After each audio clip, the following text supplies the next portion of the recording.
te reu tafoki. Te reu punau. Whawhetai lai ke i ki kainga tonga. Whai ate whanau e whaiwa.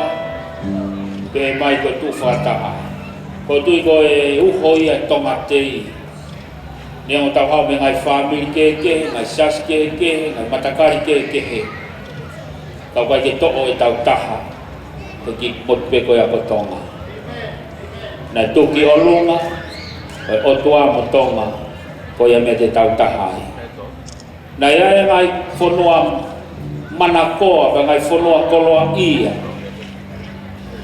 Ngai whanua nai malohi.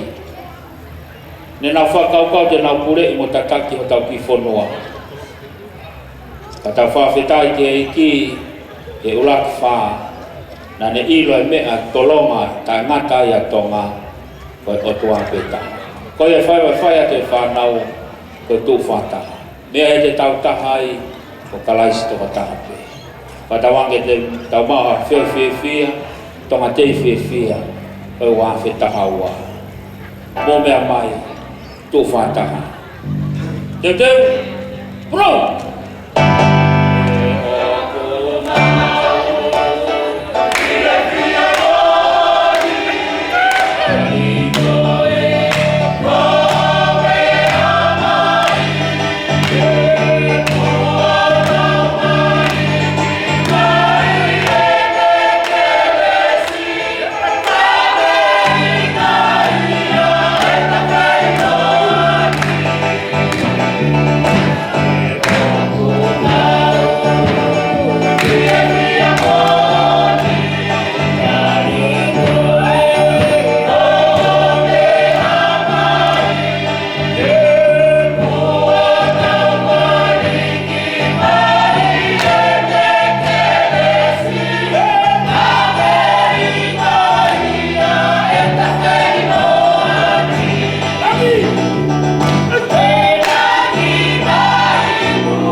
e whaiwa. Ko e koutu o ke mau he kau whaiwa au nau lunch money. Ata pe ka pau ke te pakapare.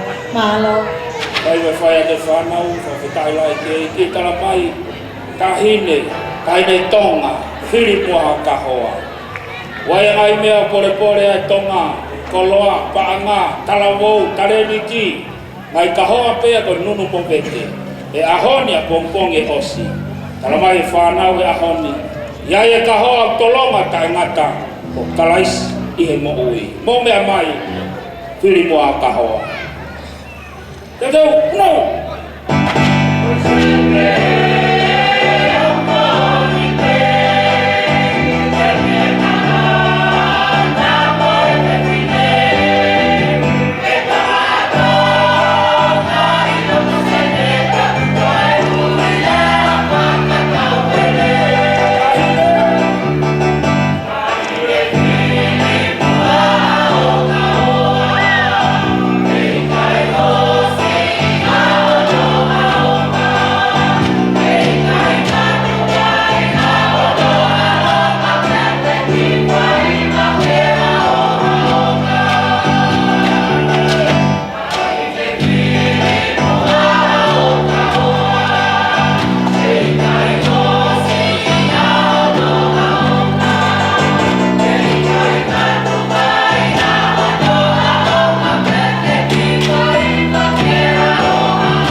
Dai te ki, whai te whanau kai ngā tonga, whai ko ke mai koe tui. Kala mai wholofola, kai kau e tui kai ngā tonga a peha, koe a ngā halai. Kau heni, kau whalala ko kau e tua, ke ngai sase o ke kau iai. Iai e kawenga, pom te wholofola, te tau tui. Me ongo whai ngā tae whanonga, koe tui, mea pia te talawai. Tutu!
Koi tui.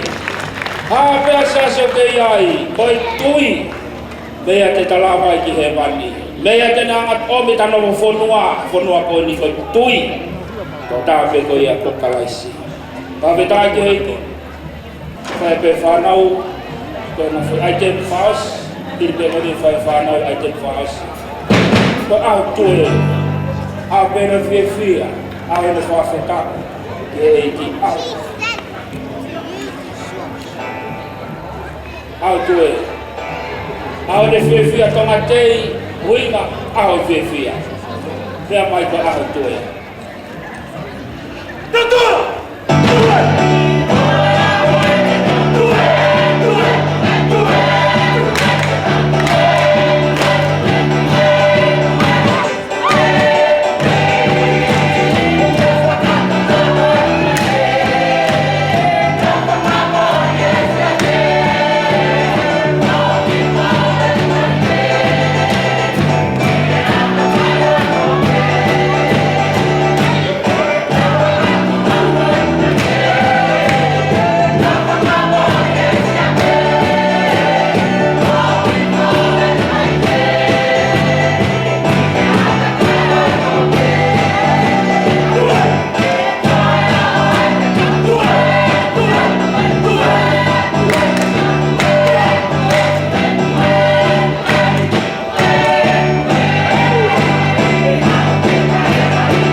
Se whaia te whanau o pehe mai kaina tonga wa whetai te eki e tau au sia e tonga te e wa whetaha wā tina whaia te whai whaasi o pehe mai koe wholofola wholofola koe ai mama wholofola koe ai tūhulu kaina tonga koe wholofola koe ai hota hao anga anga ke akonaki, anga ke whai ilohala, anga ke whai tonu tonu anga ke ngauhia ta mohui ke mo ui maoni oni e tai ko tonga pe whatawang ke kāpua ki mo tō kai ngatonga te mga sasu ke lama mai me ai ma pōpua talamonu ke te mo tō le wawhita hawa tonga te koe wholofola koe ai mama moi mona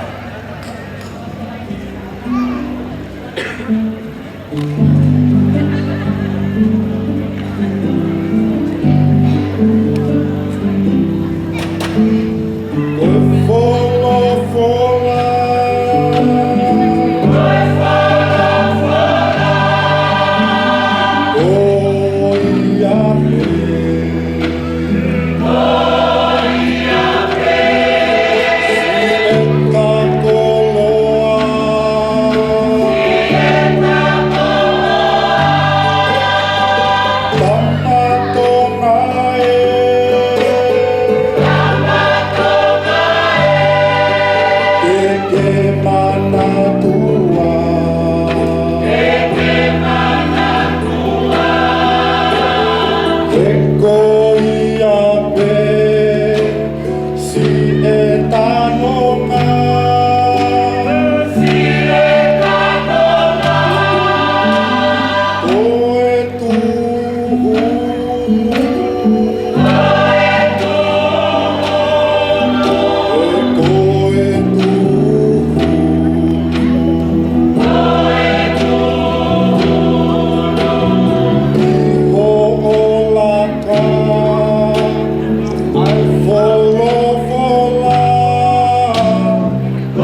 tala mai tau whaiva e iai e lapua e one. He kai hao ha taha me aho koia. Ka tala mai ulaksone vai ni ma vesta taha me tahawa. Koia mune mau e alo. Tene mau e mo'ui. Koia kai tene mai alo e tua. E kai tene mau e mo'ui. Te puno. Aku ke whakapongani ko keni a Inaki Papua Kauna Tongan Association of New South Wales. Ke ka Oscar Kami ko ia host o e Apollo Kalama ko ni e whamalo ma olunga ke whaifekau patelisi ma papalangi pe mo youth as sias tokai ko i kalaisi.